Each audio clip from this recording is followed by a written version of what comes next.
sequenciando já fazem alguns meses, praticamente quase 6 meses, que eu estou fazendo essa série em Efésios capítulo 1. Tenho ido verso por verso e confesso aos irmãos que tenho parado nestes versos 5 e 6. Hoje é o 3º domingo que estou apenas nestes versos 5 e 6. Eu poderia ter passado já eles rapidamente, mas estes versos, eles contêm expressões que não há como nós desprezarmos estas expressões, porque todas estas expressões, elas estão vinculadas à doutrina da adoção.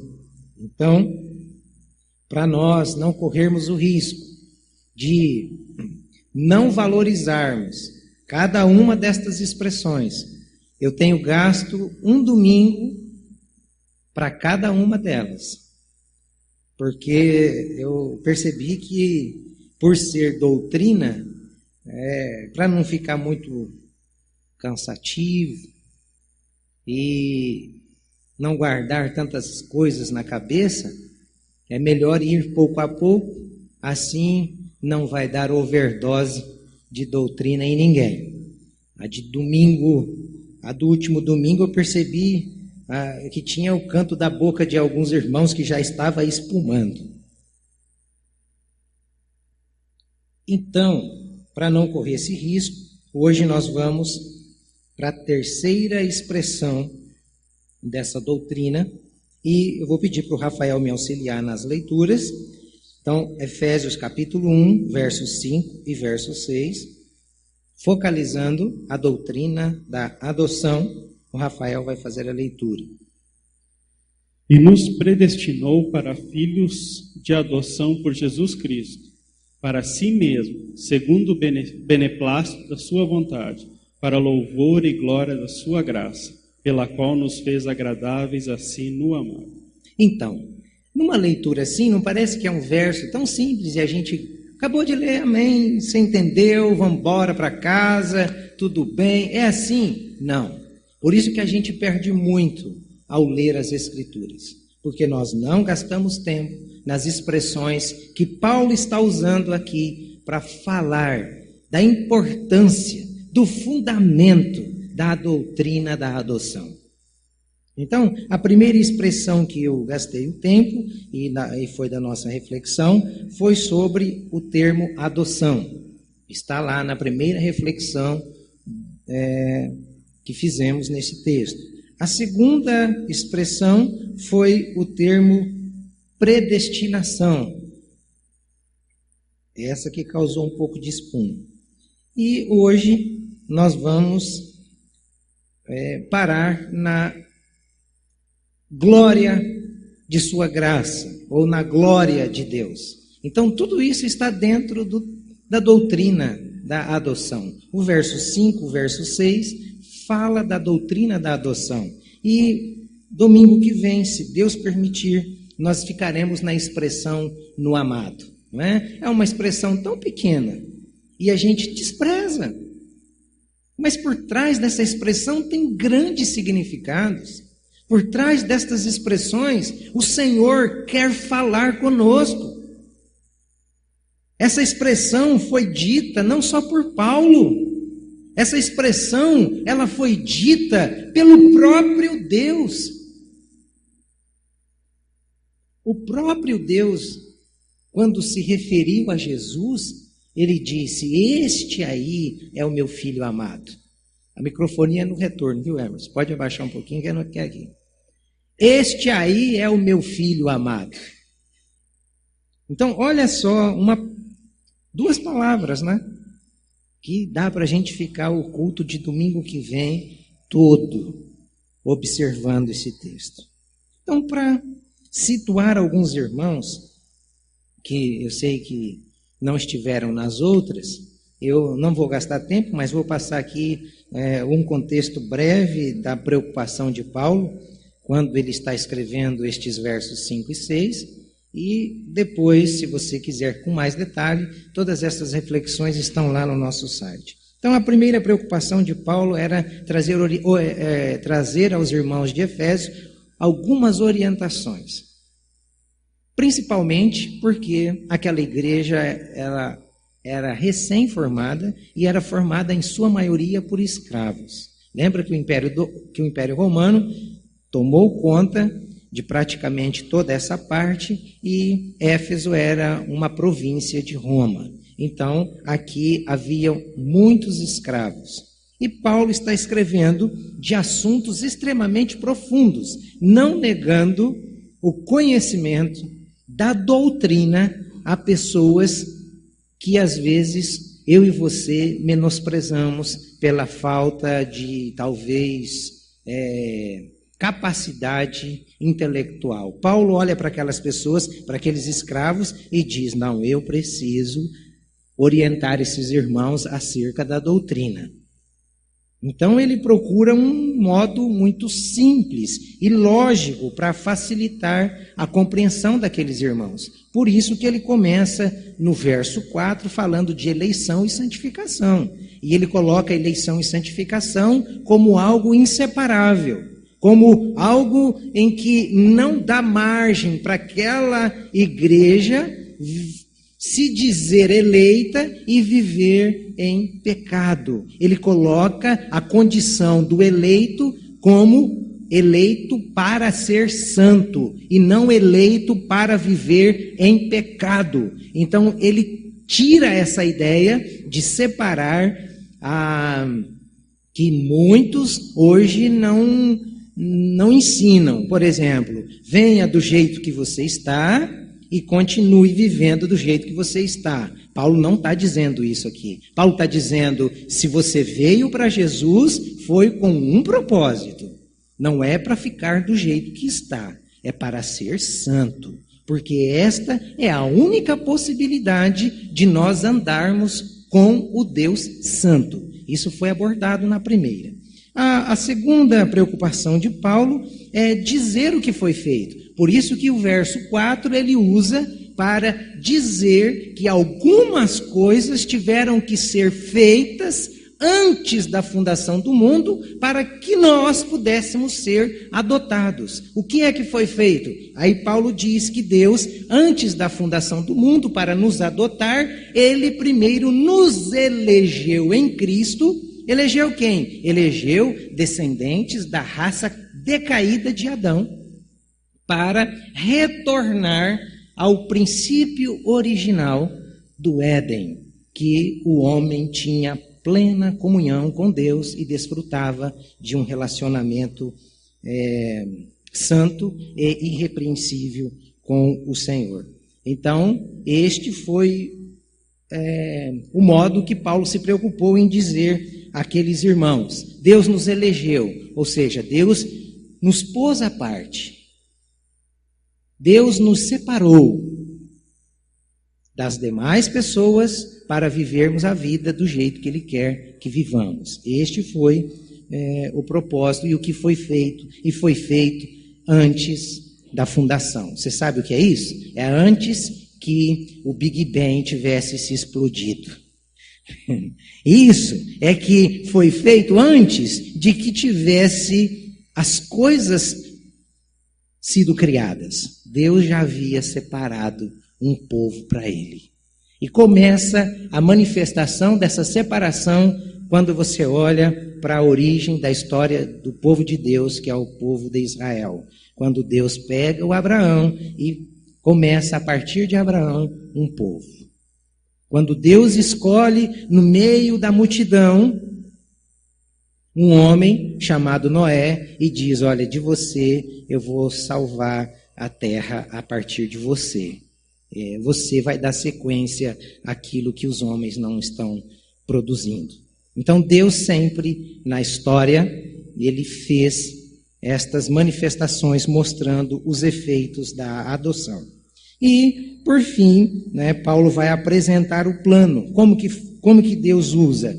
Como que Deus faz? Então Deus usa a eleição né? Aquilo que muitos de nós temos dificuldade para compreender, nós só aceitamos que nós podemos eleger um candidato para exercer uma função. E esse candidato, ele faz leis para reger e nos condicionar. Aí a gente aceita.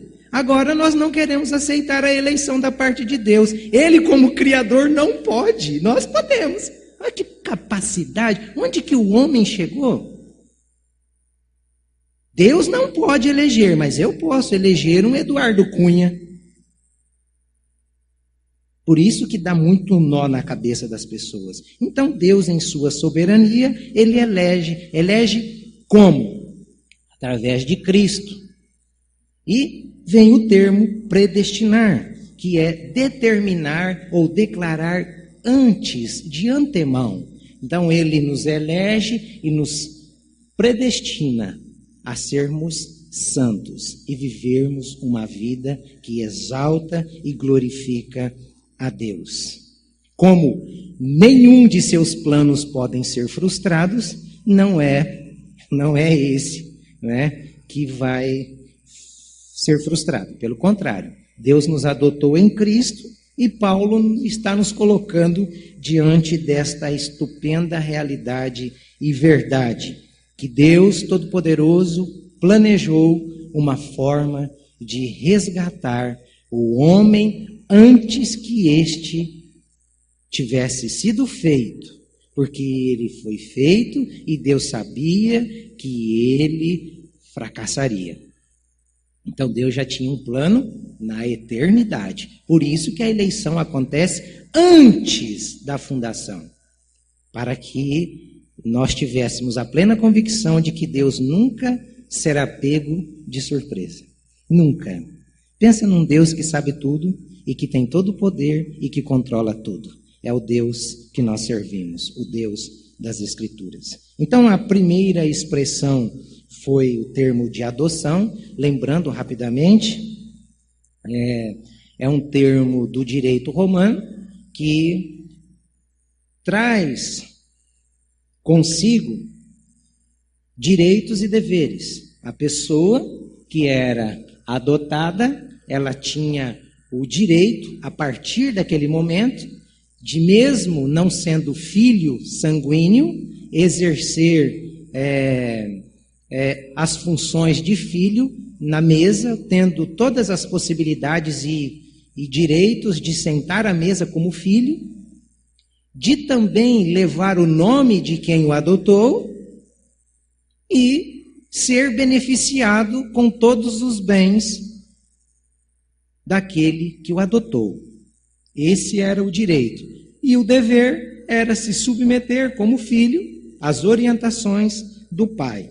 Então, foi assim que Paulo usou algo que eles conheciam muito bem, escravos que conheciam muito bem o privilégio que era ser adotado. Então, qual era o privilégio? O privilégio era esse, que mesmo não tendo o sangue do pai, tínhamos o direito, como filhos, de sermos chamados, ainda que adotivos, de sermos chamados filhos de Deus. E é isso que o João vai escrever na primeira carta, no verso 3, no capítulo 3, verso 1. Ele diz: vede que grande amor nos tem concedido o Pai, a ponto de sermos chamados filhos de Deus. Mesmo adotivos, mesmo jambuzeiros, erva brava, somos filhos. E a garantia. Que garantia? A garantia de que, por sermos filhos, nós iremos morar eternamente com o nosso Pai. E uma das garantias que eu acho mais fantástica é a do próprio capítulo 2 de Efésios, do verso 19, onde o Paulo vai dizer que assim já não somos mais estrangeiros e peregrinos, mas somos concidadãos dos santos e somos da família de Deus. Olha que garantia! Você poder ser chamado filho de Deus. E o segundo termo foi a predestinação, não é? Então nós fomos predestinados, o meio de adoção foi Jesus Cristo, por isso de João 1,12, a todos quantos o receberam, deu-lhes o direito de serem chamados filhos de Deus. Então não existe outro caminho, outra possibilidade que o ser humano possa se tornar filho de Deus, só através de Jesus Cristo. É indispensável Jesus Cristo como o único intermediário, o único intercessor capaz de nos fazer filhos de Deus. E o objetivo era único. Adão, por mais perfeito e santo e inocente que Adão vivesse no jardim do Éden, no paraíso, ele estava com a possibilidade de fracassar. Ele era terreno. Não sou eu quem digo, é a própria Escritura que diz que ele era terreno. Se você ler, por exemplo, 1 Coríntios capítulo 15, verso 47, o primeiro homem da terra é terreno, o segundo homem, o Senhor, é do céu. Então, olha aqui como que funcionou a predestinação. Adão era uma criatura perfeita, mas fadada ao fracasso. E fracassou. Tanto é que hoje nós colhemos o pecado que habita em nós, é fruto da escolha de Adão. Então, Cristo é glorificado nisso. Cristo pega gente perdida, como eu, como você, gente que estava condenada ao inferno, à ira de Deus, ao desprezo, à separação eterna. Ele pega a gente desse naipe e transforma não mais em criatura, mas ele transforma estas criaturas caídas em filhos de Deus. Então nós estamos, mesmo no pecado, assumindo a partir de Cristo uma posição muito superior à de Adão, que foi criado no princípio, que tinha plena comunhão com Deus, que era inocente. Por isso que Cristo é glorificado em nós. Pegar lixo e transformar em joia. Pegar gente perdida e transformar em filhos de Deus. Agora você entende por que os anjos são nossos conservos? Certamente eles não eram conservos de Adão lá no princípio, que Adão não passava de criatura. Anjos são criados. E agora nós fomos adotados como filhos de Deus. Tem como passar correndo nessas expressões? Não tem como. Por isso que eu gastei todos esses domingos. E hoje a gente chega na terceira expressão, que é a glória de Deus. Efésios, a gente vai parar aqui nessa expressão, para louvor e glória da sua graça,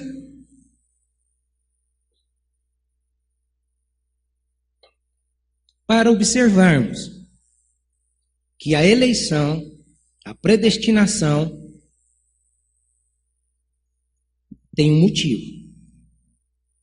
Paulo está usando aqui, no meio das ideias, ou para ligar as ideias, para dar sentido, por que é que nós fomos eleitos, por que é que nós fomos predestinados, por que é que nós fomos adotados. Ele está usando uma expressão: nós fomos eleitos, nós fomos predestinados, nós fomos adotados.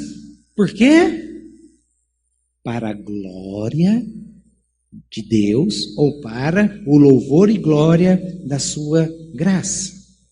Em outras palavras, é como se Paulo estivesse dizendo: Deus não foi movido a fazer o que fez por mim e por você, por causa de algo bom que existia em nós. A salvação de Deus não é segundo o desejo do homem. A salvação de Deus é segundo a graça de Deus e para o louvor da graça de Deus. Quer exemplos concretos? Deus, quando vai salvar o Abraão, chamar o Abraão do meio do povo, ele chega para o Abraão e diz assim: Abraão, o que você acha? Eu estou querendo formar um povo exclusivo e eu gostaria de contar com você. Você está disposto a ir? Para você ir, você vai ter que sair do meio da sua parentela, do meio dos seus, sair dessa segurança que você tem, e você vai para um lugar que eu vou te mostrar. Eu não te mostrei ainda, mas vou te mostrar. Você está disposto a ir? Foi assim que Deus fez com o Abraão. Engraçado, né? A gente passa por essas histórias e a gente acha que o Abraão que escolheu. Deus chegou e disse: Abraão, sai do meio da sua parentela e vai. Ele não chegou perguntando: você quer ir, Abraão? Com Moisés, do mesmo jeito. Ele não chegou para o Moisés dizendo: Moisés, o que você acha? O povo lá do Egito está sofrendo, né? Você está vendo lá como o povo está sofrendo? Eu estou precisando de um libertador. Você não quer se candidatar? Você não quer ir, Moisés? Ele não chega para o Moisés e diz assim. Primeiro ele faz um espetáculo da glória de Deus, uma sarça começa a pegar fogo e não consome. Moisés fica louco, estatalado. O que é isso? O que é isso? O que é isso? E chega e diz: opa, para. Tira essas sandálias daí, cara. Você quer vir aqui? Tira essa sandália daí. Não é do jeito que você está, não. Pode tirar. E vem, porque o lugar aqui é santo.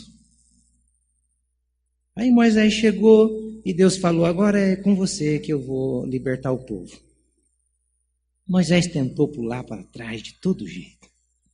Mas eu sou pesado de língua, eu sou gago. Eu também sou gago. Quem me conhece sabe a minha gagueira. Aqui em cima é uma luta para não gaguejar. E tem hora que... Mas Deus chegou e disse: vai. E foi. Que coisa fantástica. Com Jeremias foi diferente. Tanto é que Jeremias chega ao ponto de dizer: maldita a hora que anunciaram o meu nascimento. Porque Deus separou ele ainda quando estava no ventre. Você está pegando gente só do Antigo Testamento. Tá, então vamos pegar o Paulo. No caminho de Damasco, Paulo está indo com toda a fúria. Para fazer o quê? Prestar um culto? Agradecer Jesus? Ele está indo para matar os crentes. Jesus se apresenta a ele, o cara cai prostrado, cego, e Jesus diz assim para ele: Paulo, por que você está me perseguindo? Paulo, você não quer mudar de vida? Paulo, deixa eu te fazer um convite, cara. Sabe, eu estou precisando de um cara que sofra muito pelo Evangelho. É assim, né, o chamado de Paulo. É assim que Jesus disse a ele? Não. Saulo, Saulo, por que me persegues? Saulo, Saulo, saiba que a partir de hoje você vai padecer muitas tribulações e sofrimentos por causa do meu nome.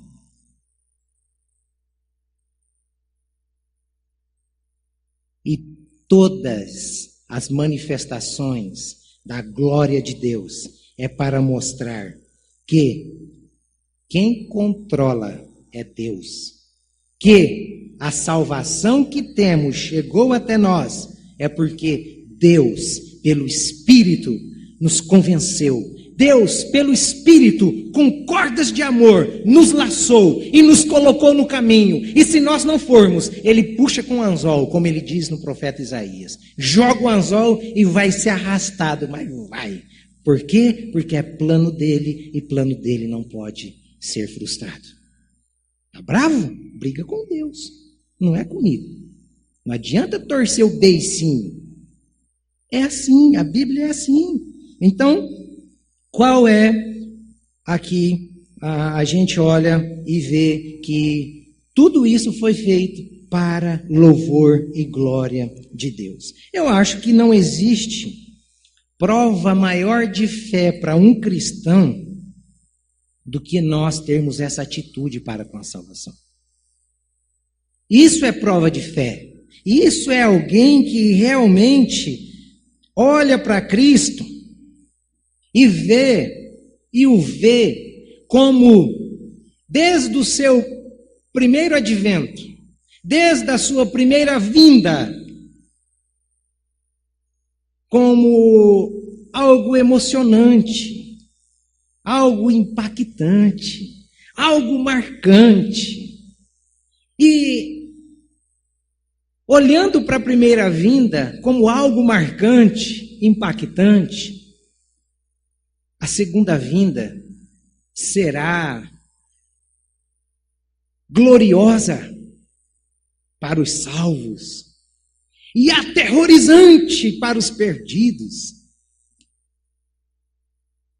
Então, é isso que o Paulo está querendo mostrar aqui, né? E às vezes eu fico pensando que nós somos culpados, em grande parte, das pessoas de fora não se interessarem pelo Cristo que servimos. Porque eu acho que às vezes que nos falta essa vibração. Se você observar alguns dias para trás aí, se passasse na frente da casa de um corintiano, né, na hora do jogo, em que o Corinthians venceu lá o Palmeiras, você percebia a vibração dos corintianos. Eles vibram.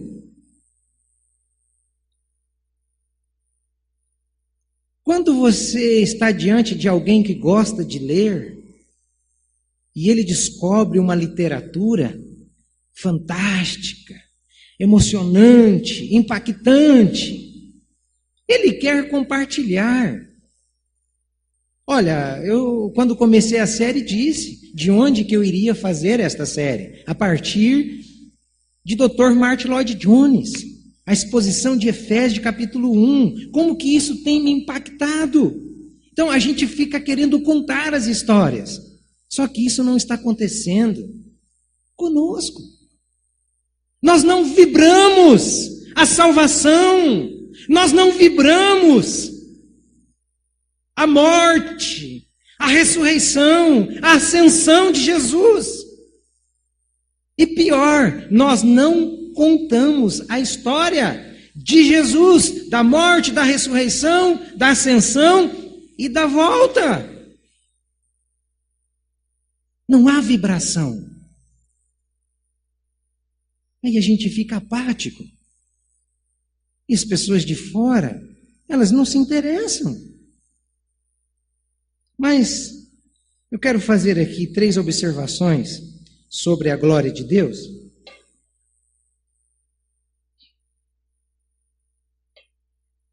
A primeira observação sobre a glória de Deus é que a glória de Deus é algo indizível.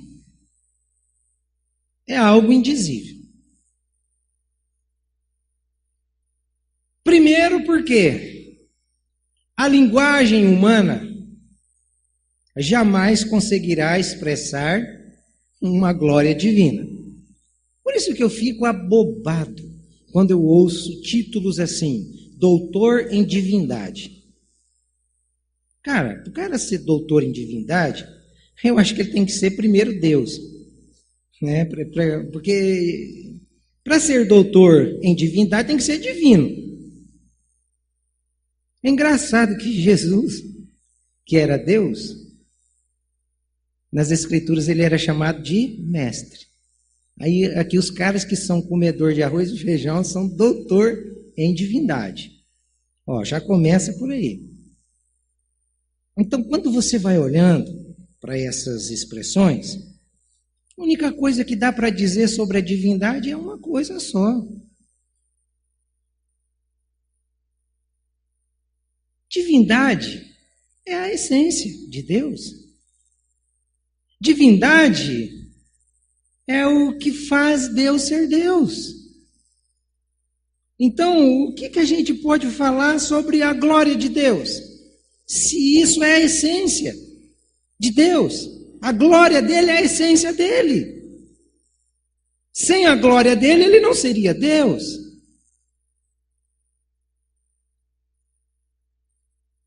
Eu acho que existem dois textos que podem esclarecer a mim e a você sobre a glória, mesmo ela sendo indizível. Mas esses dois textos, que o Rafael vai fazer a leitura, eles apresentam alguma coisa que a gente pode dizer sobre a glória de Deus. O Filho é o resplendor da glória de Deus e a expressão exata do seu ser. Esta é a mensagem que dele ouvimos e transmitimos a vocês. Deus é luz, nele não há trevas alguma. Então, os dois versos estão dizendo uma coisa. Você quer ver a glória de Deus? Olha para Jesus. Você quer ver a glória de Deus?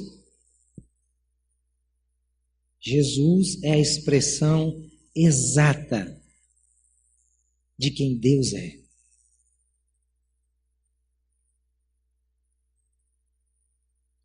E para viver a glória de Deus? Jesus. Esta é a mensagem que dele ouvimos e transmitimos a vocês. Deus é luz e nele não há trevas. Já descobri a prova para nós descobrirmos se o cara é doutor em divindade. Mandar ele olhar para o sol pelo menos 10 minutos, sem piscar, e ficar olhando para o sol. Se ele conseguir, ele é divino. Ele é doutor. Ele é Deus. Deus é luz. Nele não há trevas. Deus é luz, nele não há sombra de variação. O que a gente pode falar da glória de Deus é isso. O que mais que eu vou falar da glória de Deus? Eu não fui lá. Mesmo que eu tivesse sido arrebatado até o terceiro céu, eu iria voltar como Paulo. Vi coisas tão maravilhosas que eu não posso falar a vocês, porque me falta linguagem, me falta palavra. Você olha para o Apocalipse e você vê uma expressão de figuras de linguagem. Ruas de ouro. É uma expressão de linguagem. É como se João estivesse usando uma forma para falar de algo indizível, que ele viu que é tão precioso. Você acha que as ruas do céu são de ouro? Vai ser de coisa muito melhor do que ouro. Então, na época, o ouro por um alto valor, eu vou usar isso daqui. É rua de ouro, o negócio é tão precioso que não vai poder entrar garimpeiro ali que não tenha sido convertido ao Senhor. Então, não tem como. O que é que esses dois versos estão querendo dizer a mim e a você é uma coisa só. Em Jesus Cristo nós vemos quem Deus é. Em Jesus Cristo nós vemos como devemos viver. Olha para esses dois versos nessa proposta para você ver se não é isso. Como que nós glorificamos a Deus? É dizendo glória a Deus, aleluia. Não, glorificamos a Deus no nosso dia a dia, comprando e pagando. Glorificamos a Deus no nosso dia a dia, dizendo e cumprindo. Vivendo na luz, vivendo na verdade. Isso é que é glorificar a Deus. E é o que o Paulo está querendo ensinar àqueles irmãos e ensinar a nós. A segunda observação sobre a glória de Deus é que a glória de Deus sempre está ligada à salvação. Sempre ela esteve ligada à salvação. Quando Deus manifestou a glória dele a Noé, foi através da arca. Na arca as pessoas podiam ver a glória de Deus. Apesar de que, quando Moisés está ali Moisés. Noé está ali construindo aquela arca. Dizem que ele fica 120 anos pregando, e a pregação dele era através da construção, dizendo: vai chover. Até então nunca havia chovido na terra. Nunca tinha caído uma gota de água de nuvens sobre a terra. Os caras olharam e disseram: esse Noé aí está louco. O vovô Noé está doido. É vovô mesmo. E ele ficou 120 anos falando que ia chover, que Deus ia inundar, que Deus ia acabar. E quando a arca estava pronta, a glória de Deus era vista naquela arca. Olha, como que um homem naquela época pôde construir um negócio tão eficaz? Cara, eu fico abismado. O Titanic, com toda a tecnologia, no primeiro iceberg ele afundou, acabou com tudo. E você sabe que a Bíblia diz que abriram-se as comportas de cima e de baixo. Então vinha a água de cima e vinha a água de baixo. E acabou matando todo mundo afogado mesmo. A glória de Deus estava sendo manifestada ali, naquela arquinha, construída por um homem em obediência ao Senhor. Então, você olha para a história da salvação e você vê que antes tudo era perfeito. Adão e Eva viviam perfeitamente no jardim, mas eles dão ouvidos à serpente. Aí eles entram em desobediência. O que é que Deus faz? Deus os expulsa para fora do jardim e coloca na entrada do jardim 2 querubins com espadas flamejantes, reflexos da glória de Deus. Para quê? Para que eles não voltassem e não tivessem acesso à árvore da vida, para não se perderem eternamente. Então, ali, os seres, esses querubins, com as espadas flamejantes, manifestavam a glória de Deus no sentido de salvação. Vocês não vão entrar para ter acesso à árvore da vida, para que vocês não comam e se percam eternamente. Aí você vai um pouco mais adiante, no Antigo Testamento, os israelitas peregrinaram no deserto. Eu nunca fui num deserto, e nem lá para aqueles lados, mas o Ricardo foi. E o Ricardo pode tirar dúvidas. Quer uma manifestação da glória de Deus ligada à salvação? Aquele povo caminha durante o dia. Durante o dia, o deserto deve dar uma temperatura de quantos graus, mais ou menos, Juliana? Quantos graus, Ricardo, mais ou menos? 40? 50 graus. Você acha que no deserto tem nuvem? Tem, Ricardo, nuvem no deserto? Eu acho que não, porque no deserto não chove. Aí o que é que Deus faz? Para manifestar a glória dele, ele coloca uma nuvem. Cara, eu fico imaginando a ideia do ar-condicionado, só pode ter vindo daí, cara. Naquele calor causticante do deserto, Deus olha para o povo dele e diz: eu vou manifestar a minha glória para salvar vocês. Eu vou colocar uma nuvem para salvar vocês desse sol causticante. E uma nuvem, certamente, que refrigerava. Esse ar-condicionado nosso aqui é friagem perto daquela nuvem. A céu aberto. Cara, a nuvem andava, o povo ia. Devia ser uma nuvem imensa. Mas e à noite? Se durante o dia é 50 graus, e à noite é quantos graus abaixo de zero? 2? Olha, o que Deus faz? Durante o dia, os filhinhos precisam de ar-condicionado. Durante a noite, precisam de aquecedor. Deus coloca 2 colunas de fogo. manifestação da glória de Deus. E pode ter certeza que essas colunas aqueciam na temperatura exata, para não ter que ficar abanando, para não faltar oxigênio, para não ficar desagradável. Estas eram manifestações da glória de Deus. Aí Deus manifesta a glória dele, tirando o povo do Egito, desse jeito. E junto com a manifestação da glória, sempre vem uma manifestação de justiça. Sempre. O que é que Faraó mandava os seus soldados fazerem com os bebês judeus que nascessem? Principalmente macho. Matem afogado no rio Nilo. Não era assim? Matem as crianças afogadas no rio Nilo.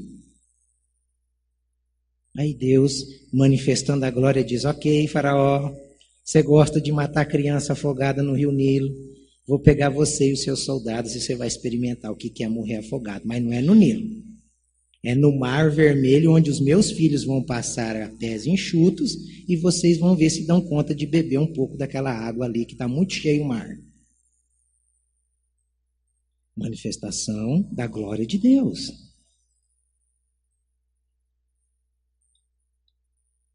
Chega do Antigo, Deus abre o Rio Jordão. O povo passa a pés enxutos. Vamos para o Novo Testamento? A glória de Deus, a maior manifestação da glória de Deus, na minha interpretação, é o anúncio lírico do nascimento de Jesus. Não tem manifestação de glória maior do que esta.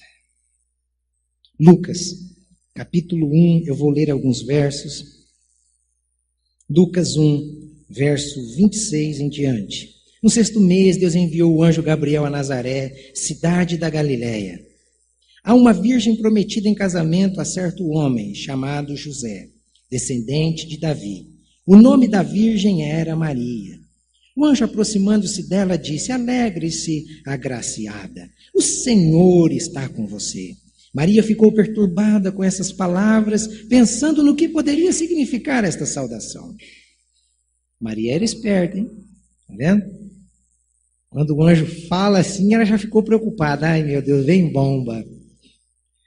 Diferente dos crentes, né? Quando o crente recebe uma profetada, eis que tenho grande coisa contigo, o cara já começa a se sentir. Aqui a Maria já ficou preocupada. E está vindo da parte de Deus. E o anjo se apresenta a ela dizendo: ô Maria, você quer ficar grávida? É assim que ele se apresenta? Não. Maria, vai acontecer assim. Ponto. Tá bom? Mas o anjo lhe disse: não tenha medo, Maria. Você foi agraciada por Deus, você ficará grávida e dará à luz um filho. Não perguntou se ela queria. Vai ser assim. Ele será grande e será chamado Filho do Altíssimo. O Senhor Deus lhe dará o trono de seu pai Davi. E ele reinará para sempre sobre o povo de Jacó. Seu reino jamais terá fim. Perguntou Maria ao anjo: mas como acontecerá isso? Eu sou virgem. Até parece que há impossível para Deus. Por isso que Lucas 1,37 vai dizer: porventura há alguma coisa impossível para Deus? Aí o verso 35 diz: o anjo respondeu: o Espírito Santo virá sobre você e o poder do Altíssimo cobrirá com a sua sombra. Assim, aquele que há de nascer será chamado Santo e Filho de Deus. Agora, olha o capítulo 2, o verso 4. Assim, José também foi à cidade de Nazaré, da Galiléia para a Judéia, para Belém, cidade de Davi, porque pertencia à casa e à linhagem de Davi. Ele foi a fim de alistar-se com Maria, que lhe estava prometida em casamento e esperava um filho. Mas isso aqui tudo teve que um anjo também aparecer para ele, tá? Isso vai estar relatado lá em Mateus, capítulo 2. O anjo tem que aparecer e convencer o José, dizendo: José, pode ficar tranquilo, você não é corno. Em linguagem de hoje, você não é corno, Maria não te traiu, o que aconteceu com ela é que o Espírito Santo, é assim, pensa, Numa época, você noivo, a sua noiva chega para você e fala: bem, eu tenho uma notícia para contar a você. O que foi? Estou grávida. Mas ó, eu não te traí não, tá? É do Espírito Santo. Olha só. O José coçou a cabeça, passou a mão, e não, essa história, eu sou um homem bom, temente a Deus, eu não vou prejudicar você não, vamos acabar por aqui o nosso relacionamento. Diz o texto que José era um homem temente a Deus, e ele queria sair de gaiato, sem prejudicar a Maria, e aí quando ele estava pensando em fazer isso, naquela noite o anjo aparece, e vai dizer: ó, cara, fica na sua. E lá o texto vai dizer que ele não teve relação com Maria até que a criança nascesse. Se não teve até, depois teve. Então essa ideia de virgindade de Maria, a Bíblia desconstrói. Tá? E aí, vamos continuar aqui para o texto. Eu me empolgo e vou lá para o outro lado. Vai. Enquanto estavam lá, chegou o tempo de nascer o bebê. E ela deu à luz o seu primogênito, envolveu-o em panos e o colocou numa manjedoura, porque não havia lugar para ele na hospedaria. Não foi nascer no Albert Einstein, foi nascer numa cocheira. E aconteceu que um anjo, verso 9, e aconteceu que um anjo do Senhor apareceu-lhes, e a glória do Senhor resplandeceu ao redor deles, ficando aterrorizados. Isso apareceu diante dos pastores. Um anjão apareceu, a glória de Deus, olha aqui, a glória de Deus se manifestou, os pastores ficaram com medo. E aí o anjo lhes disse: não tenham medo, estou trazendo boas novas de grande alegria para vocês, que são para todo o povo. Hoje na cidade de Davi nasceu o Salvador, que é Cristo, o Senhor. Isto servirá de sinal para vocês. Encontrarão um bebê envolto em panos e deitado numa manjedoura. Olha que coisa fantástica. O sinal não foi: vocês vão encontrar um bebê levitando. Vocês vão encontrar um bebê falando em línguas estranhas. Vocês vão encontrar um bebê revelando e profetizando, entregando mistérios. Não. O sinal é: vocês vão encontrar um bebê envolto em panos. Nossa, que sinal! Que sinal! De repente, uma grande multidão, depois que o anjo fala isso, depois do sinal, aí diz: de repente, uma grande multidão do exército celestial apareceu com o anjo, louvando a Deus e dizendo: glória a Deus nas alturas e paz na terra aos homens a quem Ele quer bem. Cara, que coral, hein? Vamos fazer uma cantata dessa aqui na Aparece um anjo e de repente um séquito, um cortejo, uma procissão de anjos aparecem cantando: glória a Deus nas alturas, mostrando a nós que esta foi a maior manifestação da glória de Deus, com sinais simples, um bebê envolto em panos, mas que os céus desceu para o adorar. E esse bebê veio com um propósito: salvar o que se havia perdido, buscar os seus eleitos, efetuar o plano da predestinação. Por isso que João capítulo 1, verso 14 vai dizer assim: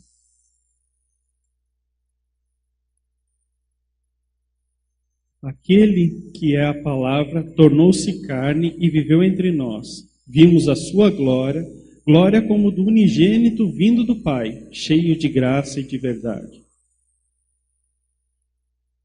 Jesus, mais uma vez, sendo a manifestação exata da glória de Deus, o unigênito. o único filho de sangue.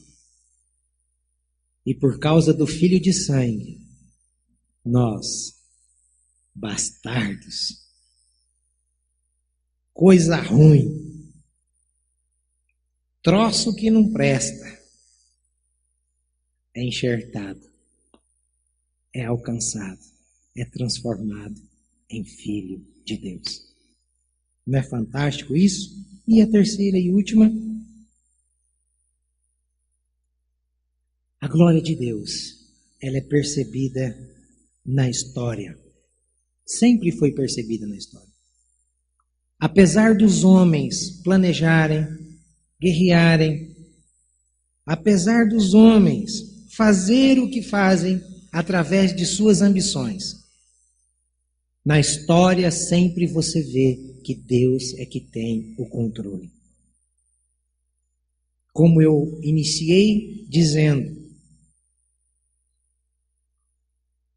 ironicamente, do Big Bang, quando o Big Bang explodiu, aí os astros foram criados, os planetas foram criados, e eles entraram em órbita.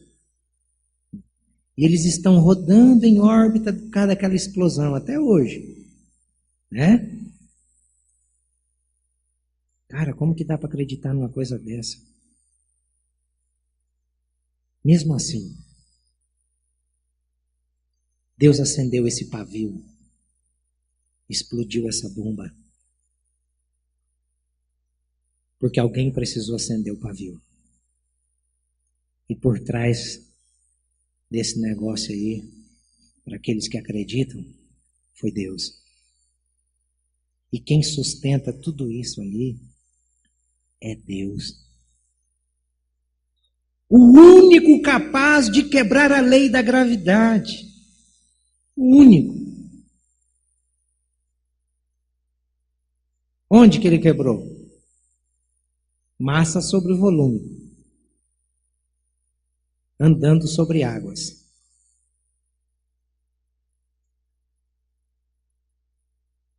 É o efeito do Big Bang. Nós servimos a um Deus que tem o controle de tudo na história. Ele é quem diz às ondas do mar, até aqui vocês vão se arrebentar, daqui para lá vocês não passam. Essas tsunamis, essas coisas todas, um exemplo de alguém dizendo, olha, eu existo e eu controlo esse negócio aí, viu? Deus é o nosso Senhor. Deus é o nosso Salvador. Quero o maior exemplo para nós finalizarmos de que a história mostra. Ele morreu. Primeiro ele se encarnou. As pessoas viram a sua glória, viram a sua pessoa. Depois ele morreu. Foi judiado e morreu. Ao terceiro dia, ressuscitou. Depois foi assunto aos céus. E quando estava sendo assunto aos céus, os anjos que anunciaram o seu anúncio e estavam ali vendo a sua ascensão, disseram, varões galileus, por que estáis olhando admirados? Este mesmo Jesus que viste subir, também há de voltar. Jesus voltará. E se alguém deseja se gloriar, aqui está o conselho de Paulo. Como está escrito, quem se gloriar, glorie-se no Senhor. Deus sempre interveio na história da raça humana para trazer salvação e para trazer juízo. Se você se gloria naquilo que você exerce como profissão, se nós nos gloriarmos naquilo que temos, nós somos os mais miseráveis de todos os homens. Nós devemos nos gloriar naquilo que Jesus fez por nós. Nos transformou em seus filhos e virá para nos buscar.